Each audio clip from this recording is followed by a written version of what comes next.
ఆ పాట పాడితే కన్నోళ్ళ ముందడ కడుపులో పుట్టినోళ్ళు దూరం అయితే కన్నోళ్లకు కాట్లె పడరాక దుఃఖం ఉంటుంది. ఆ తల్లి బాధ ఆ తండ్రి బాధ ఎట్లుంటుందో ఒక్కసారి మళ్ళీ పాడమని కోరడం జరిగింది. మీ కొరకు ఈ పాట పాడుతున్నా తప్పకుండా చూడండి.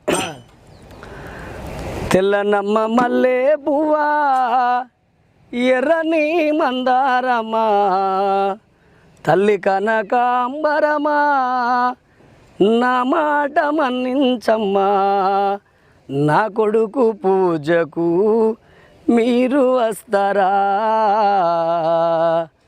పుణ్యముంటది మీకు రోజు పూస్తారా రోజు పూస్తారా తెల్లనమ్మ మల్లె పువ్వా ఎర్రని మందారమా తల్లి కనకాంబరమా నా మాట మన్నించమ్మా నా కొడుకు